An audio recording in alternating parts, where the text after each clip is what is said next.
دو باتوں میں ثبات عطا کیا ہے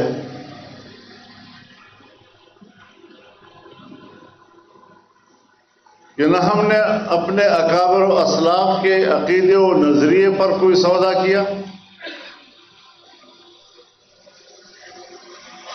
اور نہیں اس عقیدے اور نظریے کے لیے کام کرنے کے منہج اور رویے پر کوئی سمجھوتا کیا۔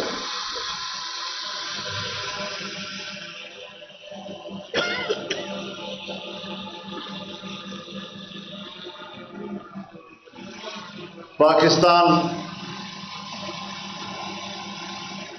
کو ایک اسلامی ریاست بنانا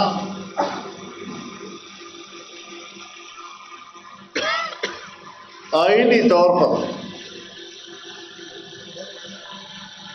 اس کی نظریاتی اساس کا تعین کرنا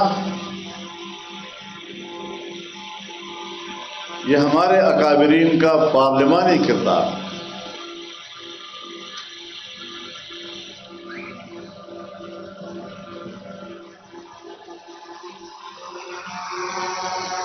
ہمارے ملک کی جمہوریت اور پارلیمانی سیاست یقیناً کوئی معیاری نہیں ہے۔ اس پر ہزاروں سوالات اٹھ سکتے ہیں اور اٹھ رہے ہیں،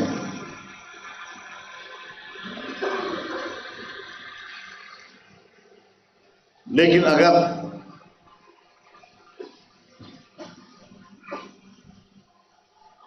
ہم مسلمان ہوتے ہوئے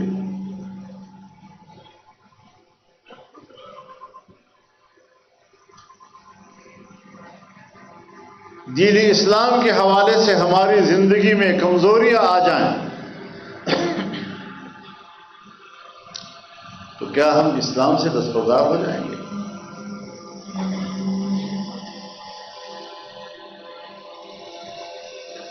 کہ مسلمان کمزور ہو گئے، اسلام پر ان کا عمل برائے نام رہ گیا، ہم برائے نام مسلمان ہیں اس لیے اس اسلام سے ہم دستبردار ہوتے ہیں۔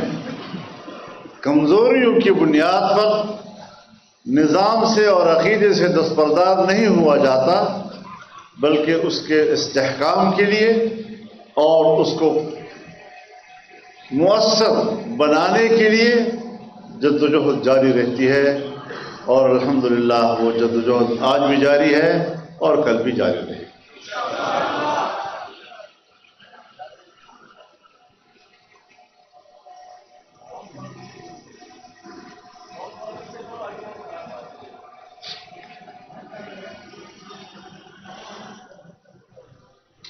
پاکستان میں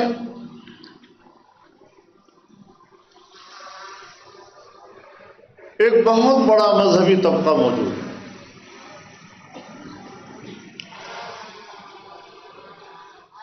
اور اس مذہبی طبقے میں فرقہ وارانہ اختلافات موجود ہیں، مختلف مکاتب فکر ہیں،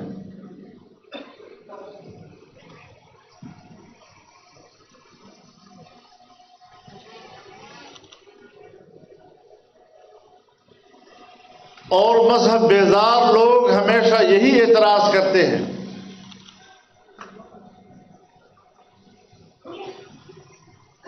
کہ اسلام تو ہم بھی چاہتے ہیں، اسلام تو ہمارا بھی مذہب ہے، لیکن کس کا اسلام، کس مذہب کا اسلام، کس فرقے کا اسلام؟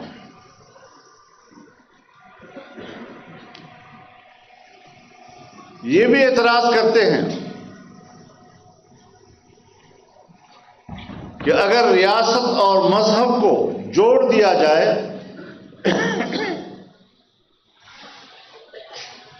تو مذہبی منافرت اور فرقہ واریت کا اثر ریاست پر پڑتا ہے، منفی اثر پڑتا ہے، لہذا مذہب اور ریاست کے بیچ میں تعلق نہیں ہونا چاہیے، بطور نظریہ کے پیش کرتے ہیں۔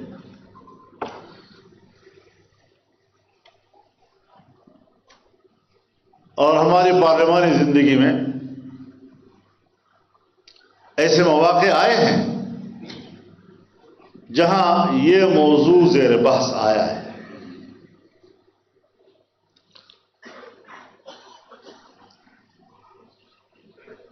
تو ہمارا موقف یہ رہا ہے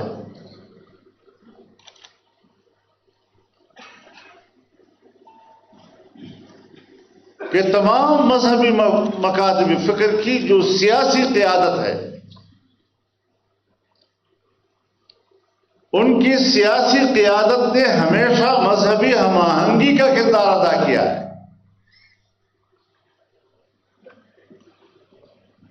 چنانچہ پاکستان بن جانے کے بعد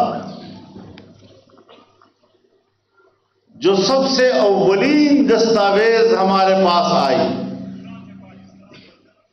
وہ پہلی دستور ساز اسمبلی کی پاس کردہ قرارداد مقاصد. تمام مکاتب فکر کا اس پہ اتفاق ہے. آج تک کوئی جھگڑا کسی نے نہیں کیا. کسی نے نہیں کہا کہ یہ تو ایک دیوبندی مولوی نے پیش کیا تھا، یہ تو فلانے فرقے نے پیش کیا تھا، اس میں تو ہم نہیں تھے، فلاں تھا فلاں نہیں تھا. اس کے بعد 1951 میں تمام مکاتب فکر کے علماء کا اجتماع ہوا، ان کی قیادت کا اجتماع، اور ملک کو اسلامی نظام کی طرف رہنمائی کے لیے حکمرانی کے 22 اسلامی دفعات مرتب کیے. تمام مکاتب فکر کا اس دن بھی اتفاق تھا، آج بھی اتفاق ہے.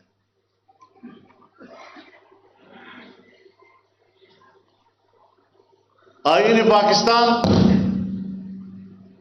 سن 1973 کا آئین، اس کے تمام تر اسلامی دفعات، اس میں موجود مسلمان کی تعریف،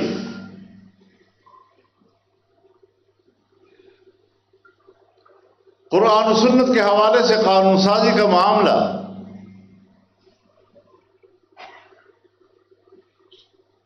عقیدہ ختم نبوت کے تحفظ کی ترمیم، کل بھی اتفاق تھا تمام مکاتب فکر کا، آج بھی اتفاق ہے.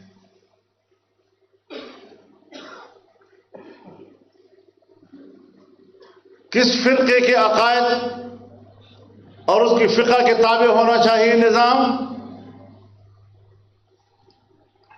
اس کے لیے بھی اسلامی نظریاتی کونسل بنائی گئی، جس میں ماہرین شریعت بھی ہیں، ماہرین آئین قانون بھی ہیں، اور تمام مکاتب فکر کی نمائندگی ہے.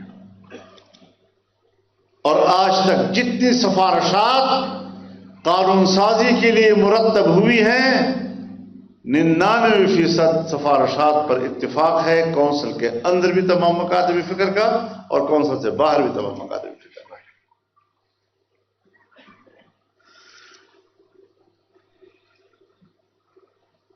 اب مکاتب فکر اتفاق کر لیا ہے. اگر قانون سازی نہیں کر رہے تو آپ لوگ نہیں کر رہے. ہمارے ایوانوں کو ایسے ایسے لوگوں سے بھر دیا جاتا ہے کہ جنہیں قرآن و سنت سے کوئی دلچسپی ہی نہیں ہوتی.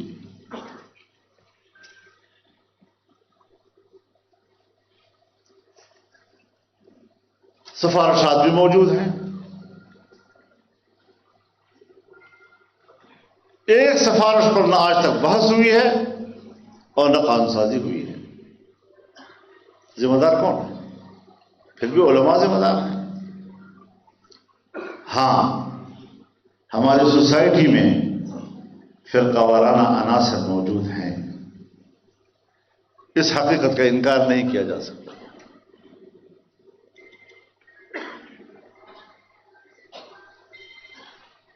اور وہ فرقہ وارانہ عناصر جب آپس میں لڑتے ہیں، ایک دوسرے کے خلاف اشتعال پیدا کرتے ہیں، تب پیدا کرتے ہیں جب ہماری ریاست کو اور ریاست کی کسی حکومت کو اس کی ضرورت ہوتی ہے. فرقوں کو ریاستی ادارے لڑاتے ہیں، فرقوں کو حکومتیں لڑاتی ہیں، ان کے درمیان اشتعال کے پیچھے ان کی باقاعدہ منصوبہ بندی کار فرما ہوتی ہے، تو فرقوں کو لڑاتے آپ ہیں اور پھر فساد کا الزام آپ مقاصد فکر پہ ڈالتے ہیں.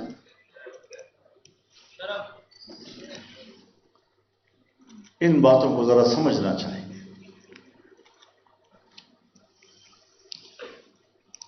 پرسوں میرے پاس ایک قابل احترام سفیر صاحب تشریف لائے تھے.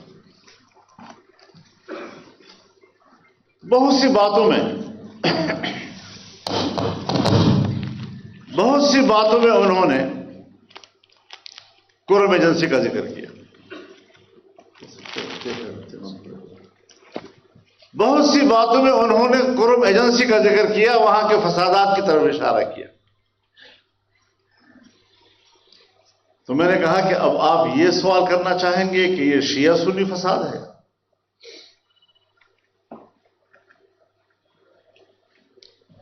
یہ تو 20-22 سال سے زیادہ عرصہ ہو گیا قبائل ہیں لڑ رہے ہیں.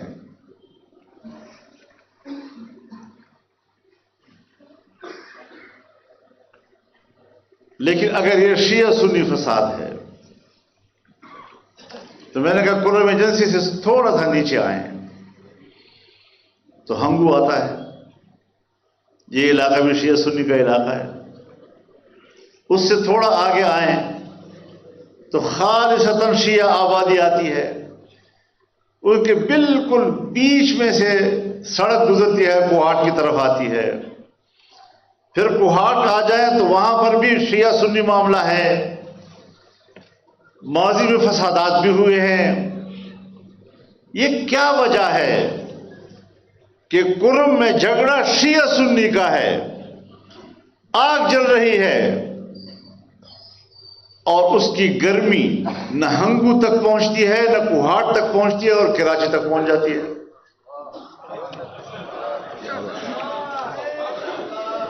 کیا وجہ ہے کہ اس کی گرمی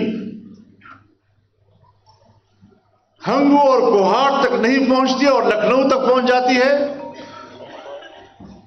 کیا وجہ ہے کہ اس کی گرمی نہ کوہاٹ تک پہنچتی ہے، نہ ڈیرہ اسماعیل خان تک پہنچتی ہے، نہ پشاور تک پہنچتی ہے اور تہران تک پہنچ جاتی ہے؟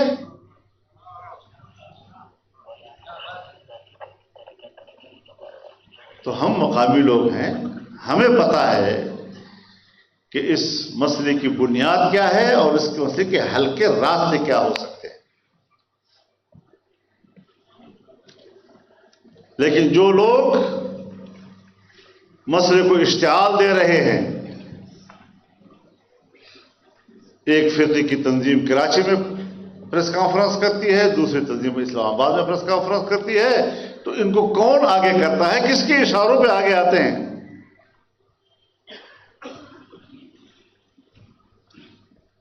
اپنے نظریے سے محبت، عقیدت، اس کے لیے قربانی کا جذبہ، اور اگر لوگ اس میں شہید ہو جاتے ہیں تو اپنے خون کا سہارا لینا، یہ تو ہر ایک کرتا ہے. یہ کون سی ایسی بات ہے؟ ہر ایک اپنے جو قتل ہو جاتے ہیں ان کو شہداء کہتے ہیں. ہمارا خون، ہماری قربانیاں، اس کا سہارا تو ہر ایک لیتا ہے. تو کب تک آپ معاشرے کو غلط فہمیوں کا شکار کرتے رہیں گے؟ کیوں آخر؟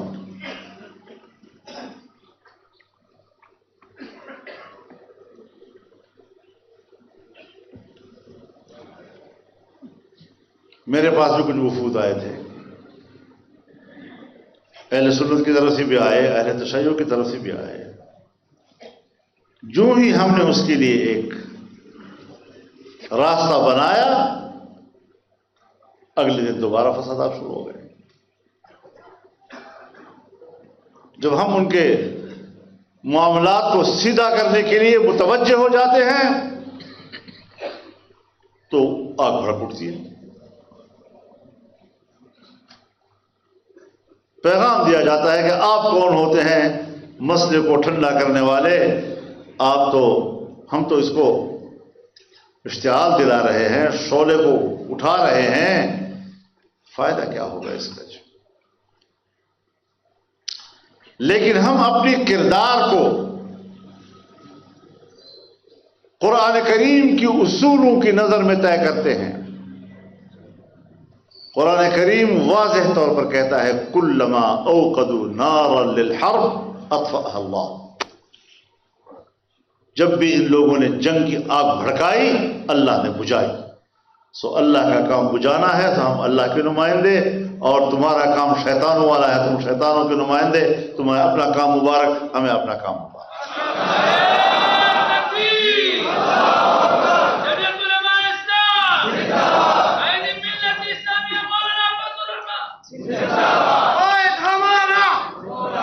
میرے محترم دوستو،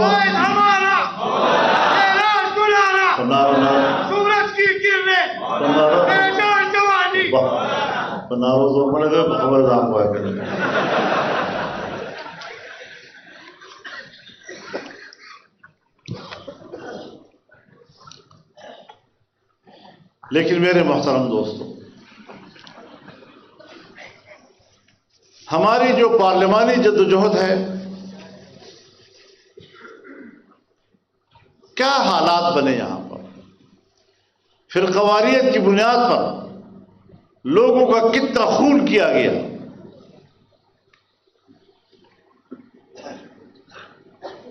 مجھے بھی اپنے ساتھیوں نے رابطے کیے کہ جی ہمیں قتل کیا جا رہا ہے، ہمیں بندوق کی اجازت دے دو۔ ہم نے کہا نہیں، یہ جمعیت کا روش نہیں۔ کہنے لگے پھر ہم سیٹ ہار جائیں گے۔ میں نے کہا ہار جائیں، کوئی مسئلہ نہیں، ایک سیٹ ہارنے سے کچھ نہیں بنے گا۔ اپنے منہج کو تبدیل نہیں کرنا، اشتعال میں نہیں آنا، تحمل اور برداشت سے کام لینا ہے۔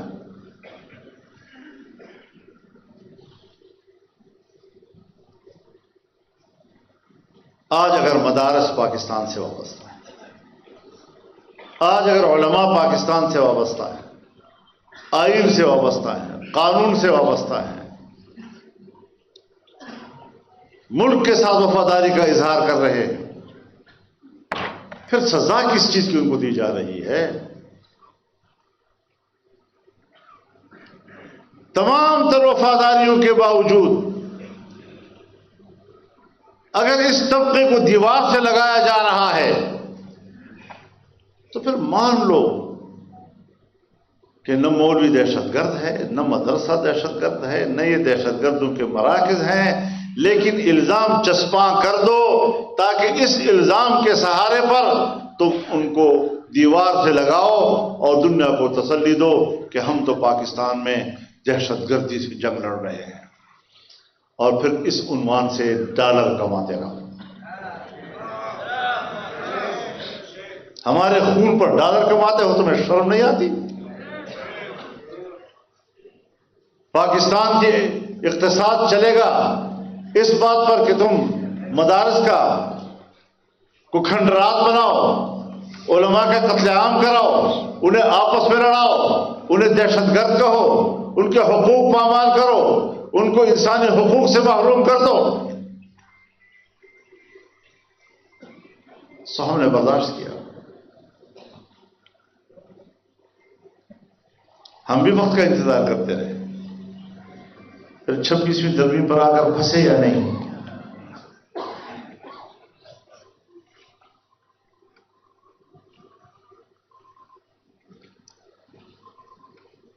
یقیناً اس کا بار بار تذکرہ بھی ہوا ہے، آپ حضرات وکیل حضرات تو مجھ سے بھی زیادہ بہتر جانتے ہیں ان چیزوں کو۔ آئین بنا اس وقت ساری اپوزیشن موجود تھی، تمام مختلف مکاتب فکر کے علماء بھی موجود تھے۔ ختم نبوت کا مسئلہ آیا، تمام مکاتب فکر موجود تھے، پورے اپوزیشن موجود تھی۔ 17ویں ترمیم آئی، MMA موجود تھی.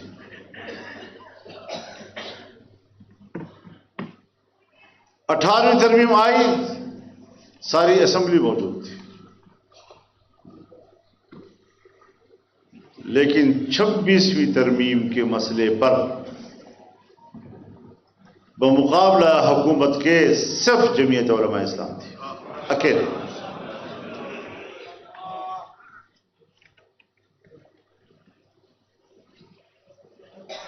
اب ظاہر ہے کہ پاکستان کی تاریخ میں پہلی مرتبہ پارلیمنٹ کے اندر ہمیں ایک کردار ملا اور اس کردار ادا کرنے میں ہم تنہا تھے. پاکستان تحریک انصاف اپوزیشن میں تھی لیکن وہ مذاکرات کا حصہ نہیں تھی.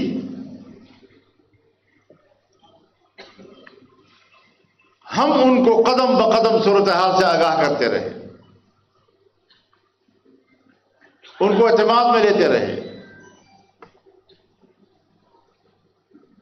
اگر انہوں نے نشاندہی کی کہ فلاں جگہ پر ہمیں اعتراض ہے، ہم اس کو بھی مسئلہ بناتے تھے اور مذاکرات کا حصہ بناتے تھے.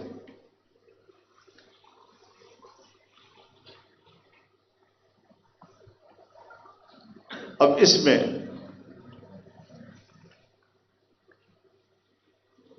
ہمیں مسودہ اور ڈرافٹ نہیں دیا جا رہا تھا، چھپایا جا رہا تھا.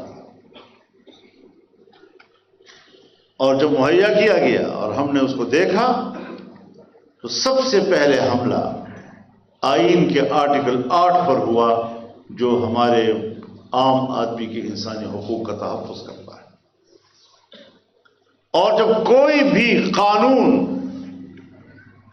پارلیمنٹ یا اسمبلی پاس کرتی ہے اور اس کو عدالت میں بےایمانہ چیلنج کیا جائے کہ یہ انسانی حقوق کے منافی ہے، اور عدالت میں ثابت ہو جائے کہ ہاں یہ قانون یہ انسانی حق کی نفی کرتا ہے، تو اس قانون کو معطل کر دیتے ہیں.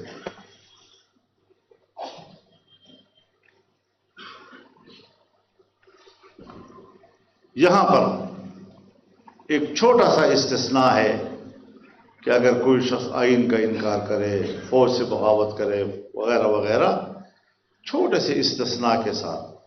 لیکن یہاں استثناء کا دائرہ بڑھا دیا گیا اور اصل جو دفعہ تھا انسانی حقوق کا، اس کے حدود تنگ کر دیے گئے.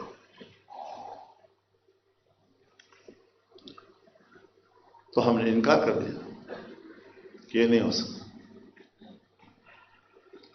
اور بالآخر ان کو دستبردار کرنا پڑا.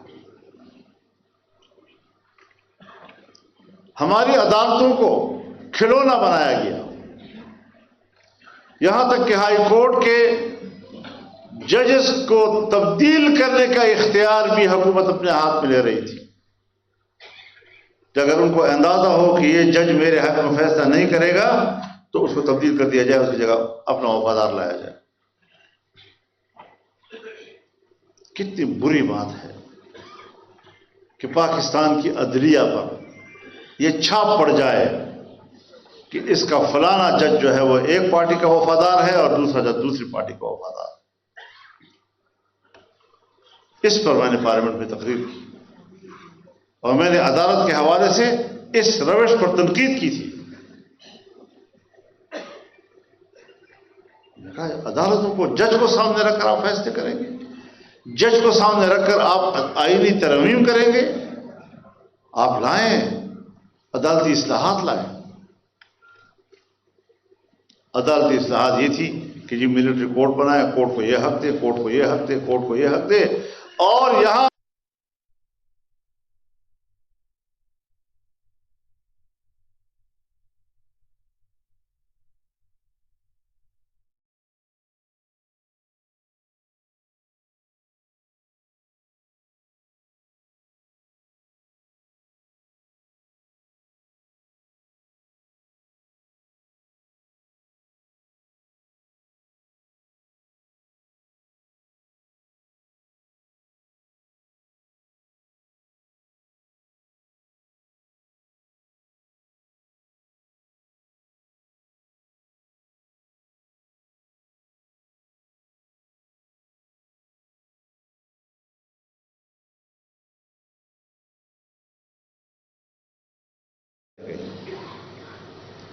پھر 22 شقوں میں ہم نے اپنے 5 شقے ملا دیے تو 27 ہو گئے۔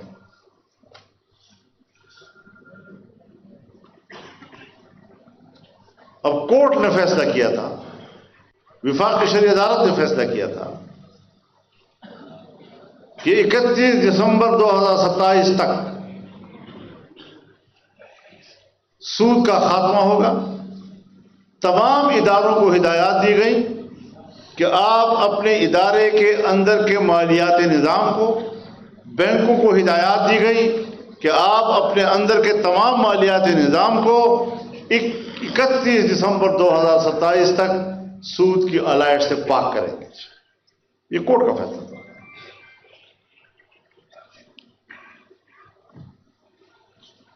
اب کورٹ کا فیصلہ، شریعت کورٹ کا فیصلہ اس بیچاری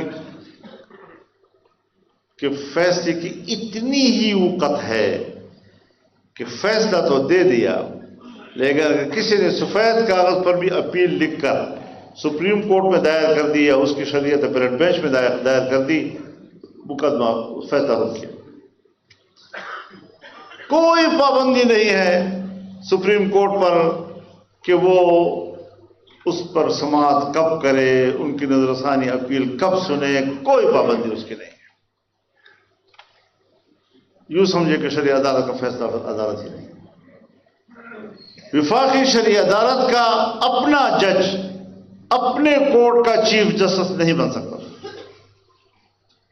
آپ بتائیں کہ جج کیوں آئے گا؟ اچھا مجھے اس کی عزت و احترام ہوتا ہے، اس کی آؤ بھگت ہوتی ہے، یہاں آ کر تو بے نام و نشان رہ جائے گا۔ تو ہم نے اس میں یہ اضافہ کیا کہ عدالت کا فیصلہ مؤثر ہوگا اور وفاقی شرعی عدالت کا اپنا جج اپنے کورٹ کا چیف جسٹس بنے گا اور اس کے خلاف جو اپیل ہوگی تو جس کورٹ میں اپیل جائے گی 1 سال کے اندر اندر اس اپیل پر فیصلہ کرنا لازم ہوگا، اور اگر 1 سال کے اندر وہ فیصلہ نہ دے سکا تو وفاقی شرعی عدالت کا فیصلہ خود بخود مؤثر قرار پائے گا۔ اب آپ اس چیز کو ایک طرف رکھ کر محفوظ کر لیں۔ اس کے بعد ہم نے ترمیم دی کہ 1 جنوری 2028 سے ملک کے ہر ادارے میں ہر جگہ پر سود کا خاتمہ ہو جائے گا۔ لہذا شرعی عدالت کی اختیارات کے حوالے سے اس چیپٹر کو اور اس چیک کو جب آپس میں ملا کر آپ پڑھیں گے تو آپ بتائیں کہ سود کا خاتمہ ہو گیا یا نہیں ہوا۔ کل جب کورٹ میں کیس آئے گا تو اٹارنی جنرل پیش ہوگا، تو اٹارنی جنرل اپنے آئین کے خلاف بات کرے گا، وہاں پر لا منسٹر پیش ہوگا تو وہ کیا اپنے آئین کے خلاف وہاں بات کرے گا؟ اس طریقے سے سود کے نظام کے خاتمے کو مستقل طور پر جڑ سے اکھاڑنے کے لیے بنیاد رکھ دی گئی ہے۔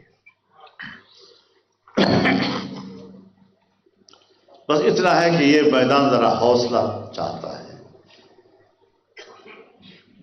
جذباتی ہو کر تو آدمی بندوق کی طرف جاتا ہے نا، تو یہاں ادھر یا ادھر۔ مشکل تو یہ ہے کہ یہاں صبر و تحمل سے کام لینا پڑتا ہے، تدبر اور احتیاط سے کام لینا پڑتا ہے۔ بنیادی چیز یہ ہے کہ نظریے کو زندہ رکھنا ہے۔ نظریہ زندہ رہے گا تو ایک وقت آئے گا جب آپ کو مواقع ملیں گے۔ اور پھر اسلامی نظریاتی کونسل کی سفارشات آتی تھی، ایوان میں پیش ہو جاتی تھی اور اس کے بعد متعلقہ کمیٹی کے پاس چلی جاتی تھی اور وہاں ڈمپ ہوتی جاتی تھی، اور آج کل پتہ نہیں کتنے کمرے بھرے ہوئے ہوں گے ان سے۔ کوئی پابندی نہیں تھی کہ پارلیمنٹ اس پر بحث بھی کرے۔ اب چونکہ اصولاً آئین کی روح سے بھی اور ہر لحاظ سے بہرحال قانون ساز ادارہ اسمبلی ہی ہے، یہ اختیار ہم اسمبلیوں سے نہیں چھین سکتے، لیکن آئین پارلیمنٹ کو پابند کرتا ہے، اسمبلیوں کو پابند کرتا ہے کہ وہ قرآن و سنت کے منافی قانون سازی نہیں کریں گے اور ہر قانون سازی قرآن و سنت کے تابع ہو. لہذا ان سفارشات کو ڈبیٹ کے لیے تو پیش کرو. تو اب دستور میں لازم قرار دیا گیا ہے کہ ان سفارشات پر باقاعدہ بحث ہوگی. جب بحث ہوگی تو ظاہر ہے کہ یا تو اتفاق رائے ہو جائے گا اور یا اختلاف ہوگا تو ایک فریق کہے گا کہ قانون سازی کرو قرآن و سنت کے مطابق. یہ جہاں پر اکثریت پابند ہو جائے کہ وہ قرآن و سنت کے منافی قانون سازی نہیں کر سکے گا، اور جہاں پر اکثریت پابند ہو جائے کہ وہ قرآن و سنت کے تابع قانون سازی کرے گا، اس جمہوریت کو کفر نہیں کہا جا سکتا.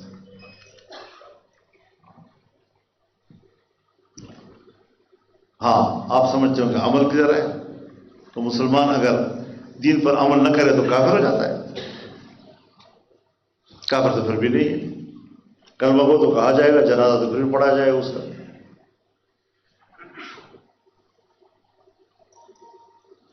تو اس لحاظ سے فتوی بازیاں جو ہیں وہ جذباتی لوگوں کا کام ہوتا ہے، جو صبر نہیں کر سکتے، جو تحمل نہیں کر سکتے، تنگ نظر ہوتے ہیں، مشتعل مزاج ہوتے ہیں. اور پھر ہمارے وہ حضرات جو صرف حجروں کے اندر صرف اور صرف تدریس سے وابستہ ہوتے ہیں اور فتوی پوری دنیا میں دے رہے ہوتے ہیں. فتویٰ دینے کے لیے بھی عام ماحول، بین الاقوامی ماحول کو سمجھنا پڑتا ہے.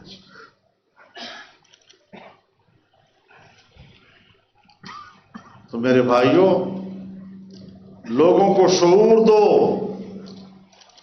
سیاسی شعور دو.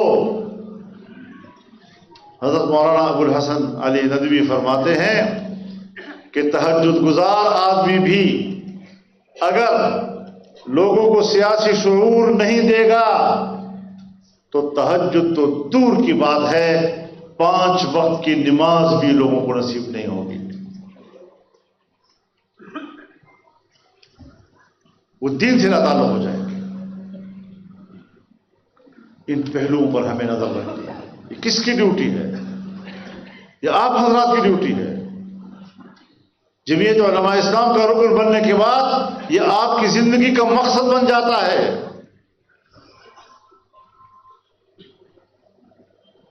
اور مسلسل قوم کو ایک شعور دینا پڑتا ہے.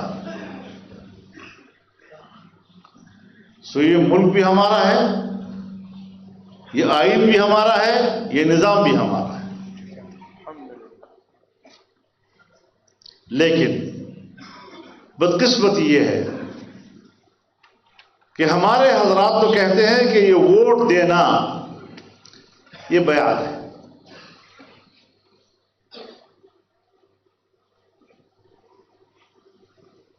بیعت بلا واسطہ بھی ہوتی ہے اور بیعت بالواسطہ بھی ہوتی ہے. جہاں صدارتی طرز حکومت ہو وہاں صدر مملکت کو براہ راست ووٹ دیا جاتا ہے، اور جہاں پارلیمانی طرز حکومت ہو وہاں بوساطت قومی اسمبلی اور پارلیمنٹ کے صدر بھی بنتا ہے، وزیر اعظم بھی بنتا ہے.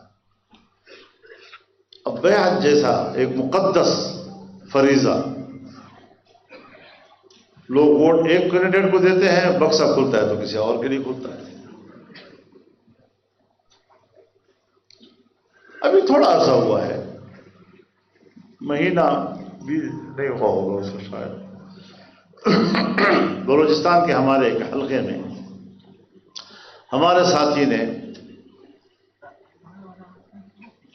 اپیل کی ہوئی تھی کہ بھائی یہ نتیجہ غلط ہے، میں کامیاب ہوں اور یہ حلقہ دوبارہ اس کو ویریفائی کیا جائے، اصلوں ووٹ چیک کیے جائیں کہ واقعی ووٹ صحیح پڑے ہیں یا نہیں. نادرا نے ووٹوں کی تفتیش شروع کی اور جتنا انہوں نے تفتیش کی باقاعدہ لکھا کہ صرف 2% ووٹ صحیح ہمیں نکلے اور باقی ووٹوں کا ہمیں کچھ پتہ نہیں چلا کہاں سے آئے ہیں. 98% ووٹ جو ہیں اس کا پتہ نہیں چلا کہ کہاں سے آئے ہیں. ہم صرف 2% ووٹوں کی تصدیق کر سکے ہیں. یہ ہے آپ کا الیکشن. فخر کرتے ہو ہم نے الیکشن جیت لیا، ہم نے الیکشن ہار لیا. ابھی کل الیکشن ہوا ہے، گزشتہ کل ایک حلقے میں 15 پولنگ اسٹیشنوں کا 15 پولنگ اسٹیشن کا الیکشن ہوا ہے. اور پہلے بھی ہمارے ساتھی کا دعویٰ تھا کہ میں جیتا ہوا ہوں. فارم 45 جو پولنگ اسٹیشن کا نتیجہ ہے وہ یہ ہے، اور میں 2500 ووٹوں سے جیت رہا ہوں. کل کے 15 پولنگ اسٹیشنوں میں تمام پولنگ اسٹیشنوں پر فارم 45 پڑھیں، سب پر جمعیت کا کینڈیڈیٹ جیتا ہوا ہے، اور 47 کو جتوا دیا.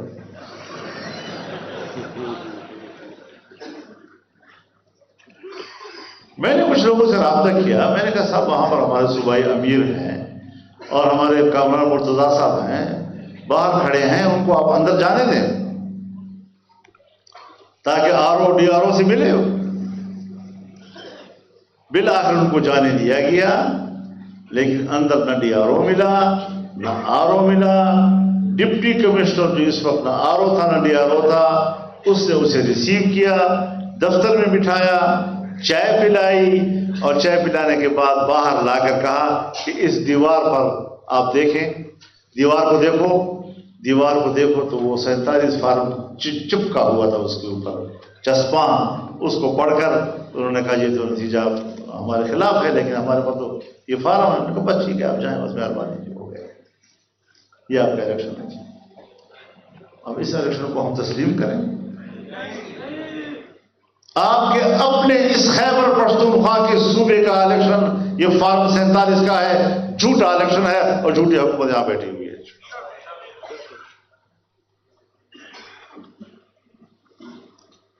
کہاں جائیں؟ کس سے انصاف طلب کریں؟ ملٹری کورٹس کے حوالے سے ایک دفعہ مجھے ایک بڑے بزرگ نے بڑا غصے میں کہا، مولانا صاحب آپ کیا چاہتے ہیں؟ یہ 9 مئی، ایک بار پھر 9 مئی ہو، پھر دوبارہ 9 مئی ہو، پھر سے 9 مئی ہو، یہ ہوتے رہیں اور آپ ملٹری کورٹ کی مخالفت کر رہے ہیں. میں نے کہا اچھا، یہ 9 مئی اتنا بڑا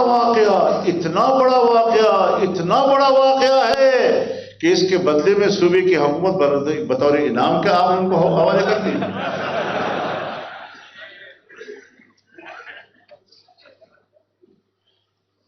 صرف جمعیت علماء اسلام کو پیچھے دھکیلنے کے لیے. جمعیت نے آپ کو نقصان کیا دیا ہے؟ جمعیت نے ملک کو نقصان کیا دیا ہے؟ جس کی برکت سے پورے ملک کا تمام مکاتب فکر کا مذہبی طبقہ آج پاکستان کے آئین کے ساتھ کھڑا ہے.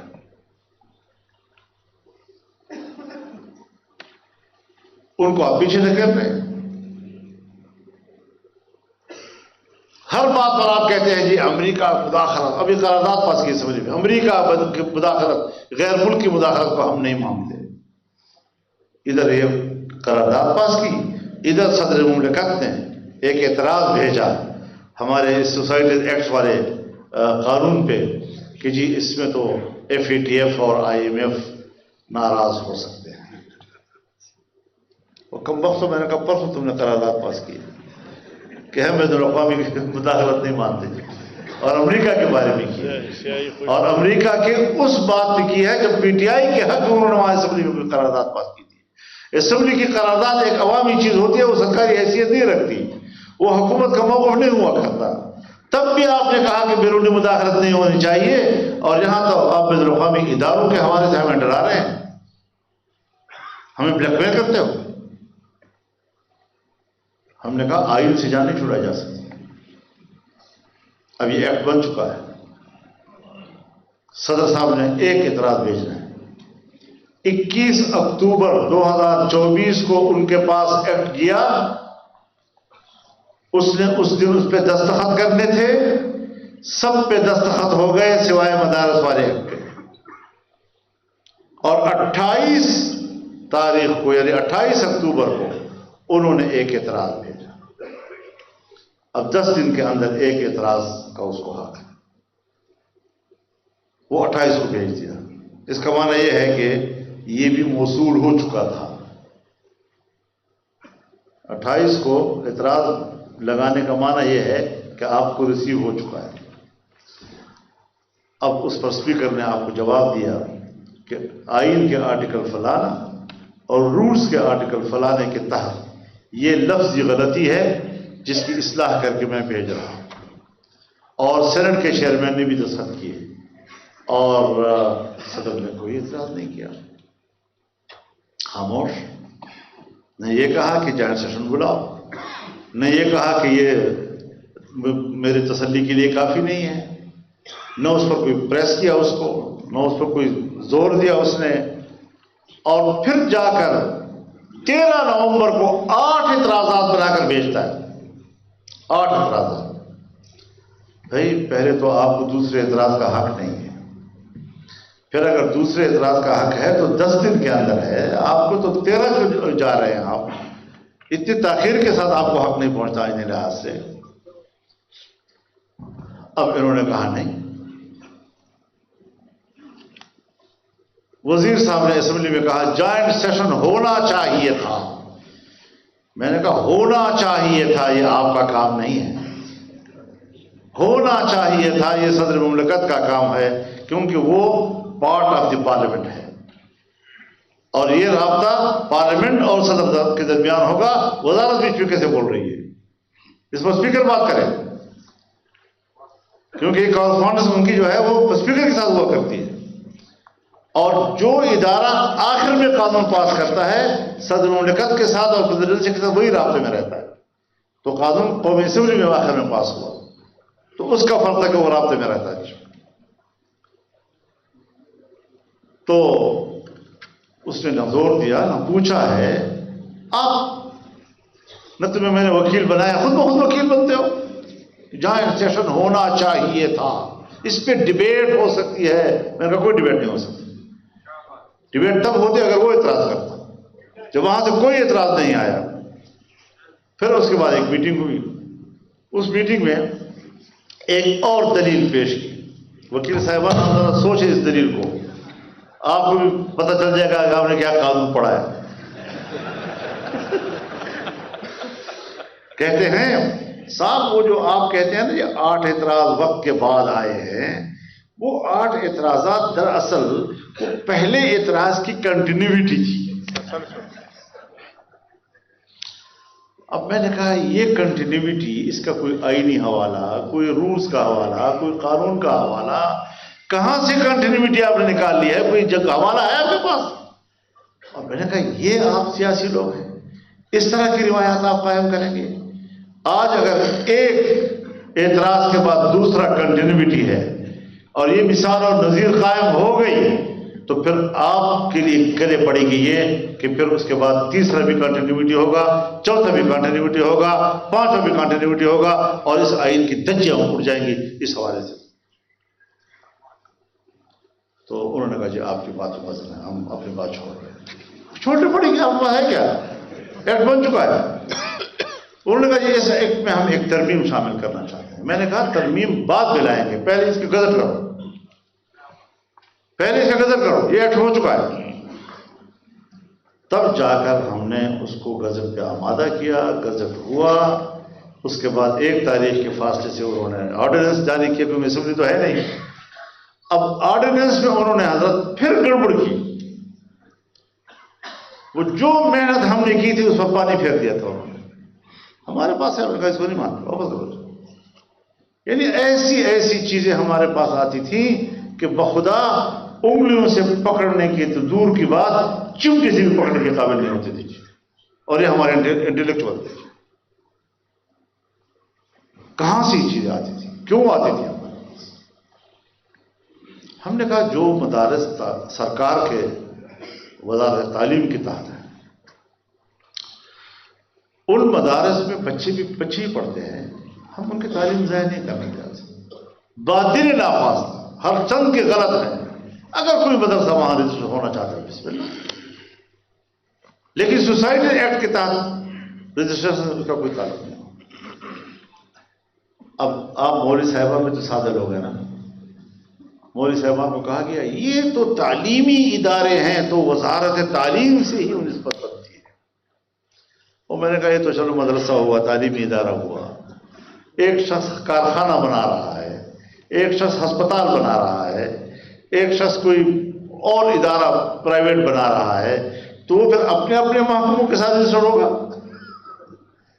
یہ تو 1860 میں اسی لیے صنعت حرفت کے اندر ایک ادارہ بنایا گیا سوسائٹی ایکٹ کے لیے کہ جو بھی پرائیویٹ ادارہ ہوگا، چاہے کارخانہ ہو، چاہے این جی او ہو، چاہے اسپتال ہو، چاہے عیدی والے ہوں، چاہے مدرسے والے ہوں، یہیں پر رجسٹرڈ ہوں گی تاکہ چیزیں جو ہیں وہ حکومت کے نوٹس میں رہیں. بس ایک ڈاکخانہ تھا اور اس ڈاکخانے میں چیز پڑی ہوتی تھی، اس میں سرکار مداخلت نہیں کرتی تھی پرائیویٹ کاموں میں. پرائیویٹ ادارے خود قانون کا لحاظ رکھتے تھے اور اس کے تحت جتنی ان کی ذمہ داری ہوتی تھی وہ سب رپورٹ پیش کرتے تھے، مالی رپورٹ. اور ہمارے ساتھ مدارس کے حوالے سے 2004 میں ایک قانون بنا تھا، اس میں 3 باتوں پہ اتفاق ہوا تھا. مدرسے کا مالیاتی نظام کیا ہوگا، مدرسے کا تعلیمی نصاب کیا ہوگا، مدرسے کا انتظامی ڈھانچہ کیا ہوگا. ان 3 چیزوں پہ اتفاق کے بعد کہا کہ اب قانون سازی کرو. قانون سازی ہو گئی، صوبوں سے بھی ہو گئی. پھر کہاں سے آیا تعلیمی بورڈ، اور وہ بھی کوئی ایکٹ نہیں، کوئی قانون نہیں، ایک معاہدہ ہے. معاہدے پہ دستخط دونوں طرف کے ہیں، لیکن یہ جو مدرسوں کو توڑ دیا گیا، بورڈوں کو تقسیم کیا گیا اور 5 سے 15 20 بنا دی گئی، یہ تو اس میں ایک بھی شریک نہیں تھا. اس میں تو صرف 5 بورڈ شریک تھے، تم تو تھے ہی نہیں اس میں، تمہارے تو دستخط ہی نہیں ہے. تو اس معاہدے کے اندر کیا لکھا ہوا ہے ذرا وہ پڑھ لینا. اس میں لکھا ہوا ہے کہ مدارس کی جس کی بھی رجسٹریشن ہو چکی ہے وہ بحال ہوگی، نئی رجسٹریشن ہوگی تو اتنے عرصے کے اندر کرنی ہوگی. بینک اکاؤنٹ سب کے کھول دیے جائیں گے. غیر ملکی طلباء اگر پڑھنا چاہیں گے تو 9 سال کا ویزا اس کو دیا جائے گا. اب تنظیمات مدارس دینیہ، مدارس نے اس پر دستخط کیے.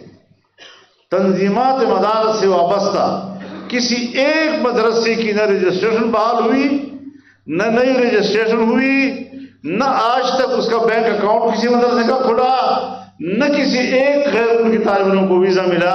تو معاہدے کی خلاف ورزی ہو گئی یا نہیں؟ تو اگر آپ کے مدرسوں میں انہوں نے کسی کو ویزا دیا ہو یا کسی کا بینک اکاؤنٹ کھولا ہو، وہ ہمارے مدرسوں کو بلیک میل کرنے کے لیے تھا. معاہدے کی خلاف ورزی بھی کرتے ہو، بلیک میل بھی کرتے ہو ہمیں اپنے مدرسوں کے ذریعے سے. ہم تو پھر بھی کہتے ہیں اگر کوئی وہاں رجسٹر ہونا جائے. تو یہ چیز اس حد تک انہوں نے پیچیدہ بنانے کی کوشش کی، لیکن اللہ تعالیٰ نے ہمیں ہمت دی اور ہم نے الحمدللہ اس پر کام کیا اور اس میں ہم جیتے ہیں. تو میرے محترم دوستو، یہ ایک پارلیمانی ایک جدوجہد ہے، یہ جاری تھی، جاری رہے گی انشاءاللہ العزیز، اور مدرسے بھی اسی طرح رہیں گے. یہ پہلا مدرسہ 1866 میں بنا ہے. 1866 سے لے کر پورے برصغیر کے محلے محلے میں اس کی جاری چلی. یہ ہماری سوسائٹی کا حصہ بن چکا ہے. لیکن اس کے باوجود ہمارے مدرسے کا طالب علم کالج بھی پڑھتا ہے، یونیورسٹی بھی پڑھتا ہے، امتحان بھی دیتا ہے. اور میرے مدرسے کے طالب علم نے آپ کی یونیورسٹی میں اور آپ کے بورڈ میں امتحان دیا ہے، اور نمبر 1 بھی وہ آیا ہے، نمبر 2 بھی وہ آیا ہے، نمبر 3 بھی وہ آیا ہے. 3 پوزیشن ہم نے لیا. آپ بتائیں تمہارے کتنے بچے ہمارے مدرسوں کی تعلیم حاصل کر رہے ہیں؟ ہم نے تو جدید علوم پر کوئی پابندی نہیں لگائی. حضرت آدم علیہ السلام کے بارے میں کہتے ہیں وہ کاشتکاری کرتے تھے. اب کاشتکاری زراعت ایک علم ہے. نوح علیہ السلام جو ہے وہ لکڑی کا کام جانتے تھے. داؤد علیہ السلام لوہے کا کام جانتے تھے، یوسف علیہ السلام ریاضی کا فن جانتے تھے، سلیمان علیہ السلام بادشاہ گری کا فن جانتے تھے۔ اب یہ تمام انبیاء کی کام ہے، قرآن نے اس کا ذکر کیا ہے۔ ہم ان علوم کا کیسے انکار کریں، کس بنیاد پر انکار کریں؟ تو میں تو علم کی تقسیم کا ہی خلاف ہوں کہ یہ عصری علوم اور یہ دینی علوم اور یہ دنیاوی علوم اور سب علم ہے۔ قرآن نے کہیں تقسیم نہیں کی۔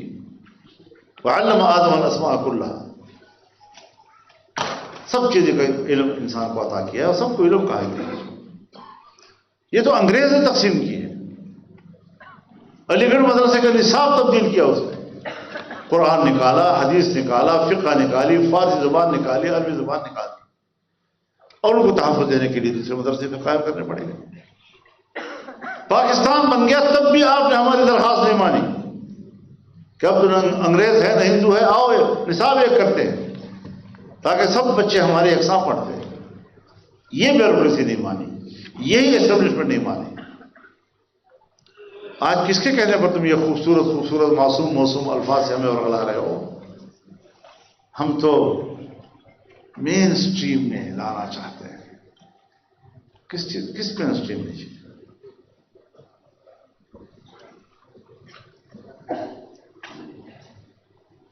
اپنے جو تمہارے کالج یونیورسٹیوں کے اندر ڈگری ہولڈرز ہیں، لاکھوں کروڑوں کی تعداد میں اپنی ڈگریاں بغل میں لیے ہوئے کھڑے ہیں، بے روزگار، ان کو تو روزگار دے نہیں سکتے، ہمیں روزگار کا لالچ دیتے ہو۔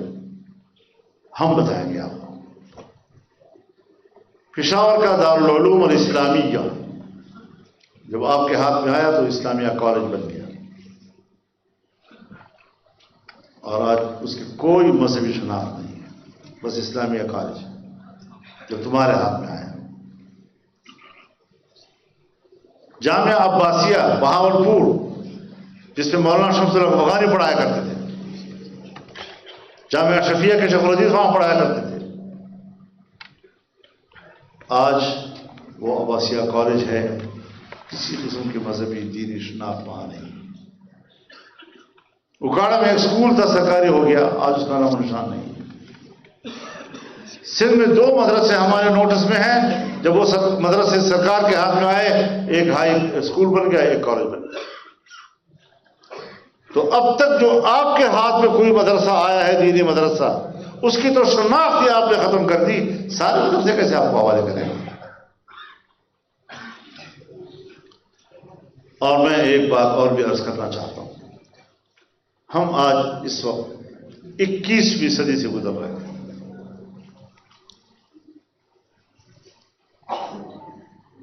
21ویں صدی کے پیچھے ایک 20ویں صدی ہے، اور 20ویں صدی کے پیچھے ایک 19ویں صدی ہے، زیادہ آگے نہیں جاتے۔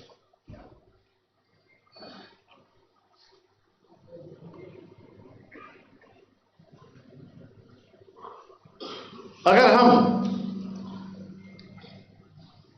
19ویں صدی میں جاتے ہیں، برصغیر کی آزادی کی تحریک اور سیاسی قیادت علماء کرام کے ہاتھ میں، مجھے ایک فساد بتاؤ، ایک فساد کی مثال بتا دو، یا شیعہ سنی کی، یا دیوبندی بریلوی کی، یا وہابی وغیرہ کی، کوئی ایک جھگڑا پورے برصغیر میں مذہبی حوالے سے نہیں، نہ قومیت کی بنیاد پر، نہ لسانیت کی بنیاد پر کوئی مثال موجود ہے۔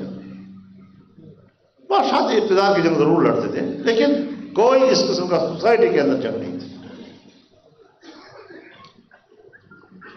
جب سے پچھلی صدی میں آپ نے اقتدار سنبھالا، آج تک فساد سے ہماری جانیں چھوٹ رہی، تباہی بربادی کر دی ہے ہماری، خون ہے کہ تھم نہیں رہا۔ پھر قواریت کی بنیاد پر لڑائیاں ہمارے اندر، لسانیت کی لڑائیاں ہمارے اندر، قومیتوں کی لڑائیاں ہمارے اندر، صوبائیت کی لڑائیاں ہمارے اندر، وسائل پر جھگڑے ہمارے اندر، تمام فسادات اس کے بعد شروع ہوئے ہیں جب علماء کی قیادت کو تم نے دیوار سے لگایا اور پیچھے تک کیا۔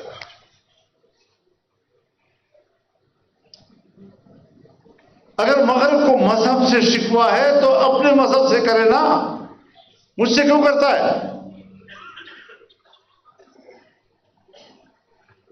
نئی ایجادات، سائنسی ترقی، نئے انکشافات، ظہور پذیر ہوئے، تو تمہارے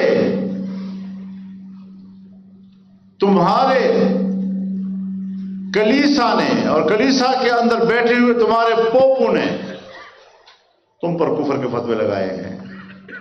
یہ کیا نئی باتیں آ گئی، یہ تو کفر ہے، یہ تو کفر ہے. یہ تنگ نظری تمہارے مذہبی قیادت نے دی ہے، ہماری مذہبی قیادت نے کوئی ایسی تنگ نظری کا مظاہرہ نہیں کیا. آج اگر کوئی شخص کہتا ہے کہ مولوی صاحب نے 100 سال پہلے یہ فتویٰ دیا تھا، آج یہ کہہ رہا ہے، تو اس میں مولوی کا کیا گناہ ہے، فتوے کا کیا گناہ ہے؟ مولوی سائنسدان تو نہیں ہے. آپ کی سائنسی تحقیق آئی، آپ کی جدید تعلیم آئی، نئے تجربات آئے، وہ آپ نے قوم اور معاشرے کے سامنے رکھے. مولوی صاحب نے قرآن و سنت کی نظر میں اس کو دیکھا تو جائز ناجائز کا فتویٰ دیا. آج آپ کی سائنس میں تبدیلی آئی، آپ کی ایجادات میں ترقی آئی، آپ کے نظریے میں ترقی آئی، آپ نے نئی تھیوری پیش کی. اس نئی تھیوری کو پھر علماء کرام نے قرآن و سنت کی روشنی میں دیکھا، اس میں تبدیلی پائی تو اس کے رائے میں بھی تبدیلی آ گئی.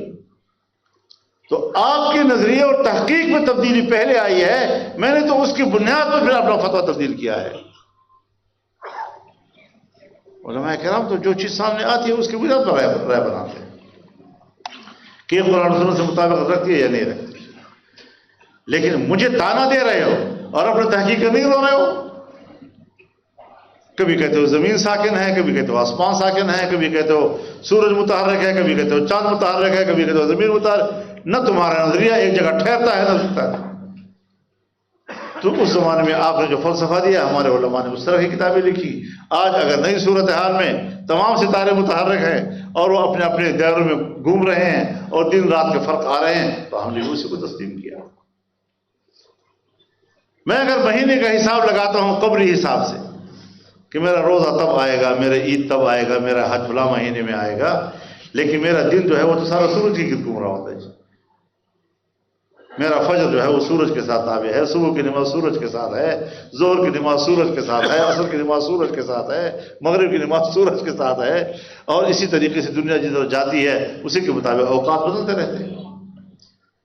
تو میں نے تو قبری کا بھی انکار نہیں کیا، میں نے تو شمسی کا بھی انکار نہیں کیا، میں تو دونوں کے ساتھ ساتھ چل رہا ہوں. میرا عرفات اگر 9 ذی الحج کو ہے تو میرا عرفات تو سورج کے غروب کے ساتھ ختم ہوتا ہے. تو ایک ہی دن میں شمسی کا بھی تابع دار ہوں اور میں قبری کا بھی تابع دار، دونوں نے کے پیدا کیے ہوئے ہیں، دونوں کا حساب شریعت میں موجود ہے. یہ بھی تو ہم نے نہیں طے کیا، رسول اللہ صلی اللہ علیہ وسلم نے خود طے کیا. ہمارے لیے شریعت کی حیثیت رکھتی ہے. تو یہ ساری چیزیں ہمیں اپنی اپنی جگہ پر اس پر مد نظر رکھنی چاہیے اور ہمیں اپنی جدوجہد تیز کرنی چاہیے. لوگوں کے اندر جائیں، شعور پیدا کریں خدا کے لیے. ایسا شعور نہ پیدا کریں کہ اگر ڈی چوک پر وفاق کی حکومت تشدد کرتی ہے تو وہ تو تشدد ہے، لیکن اگر یہاں پر بلدیاتی اداروں کے ملازمین مظاہرہ کرتے ہیں تو ان کو مارو، ان پر شریک کرو، وہ جائز ہو جاتا ہے.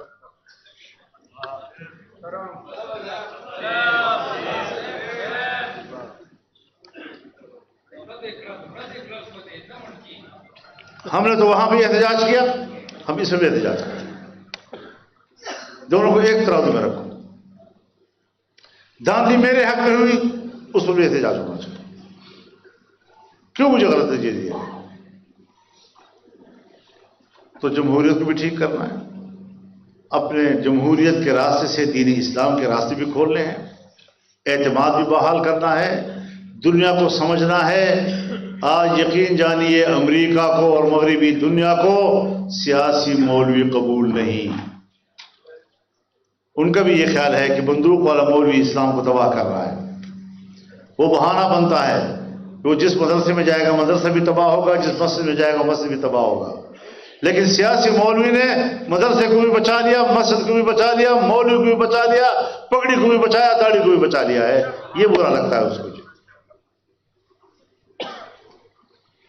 تو انشاءاللہ العزیز ہمارا منہج صحیح ہے.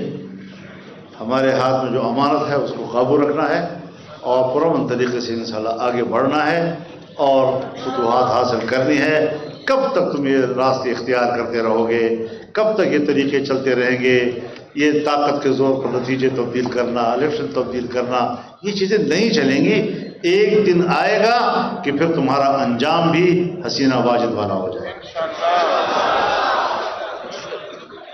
تو نہ اپنا انجام حسینہ واجد والا کرو اور نہ بشار الاسد والا کرو.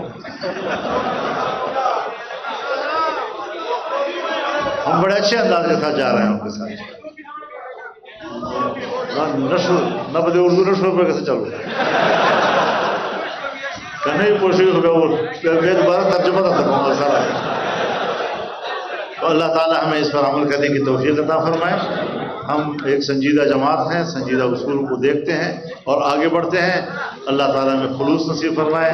ہمارے صف میں اللہ تعالیٰ وحدت ہمیں نصیب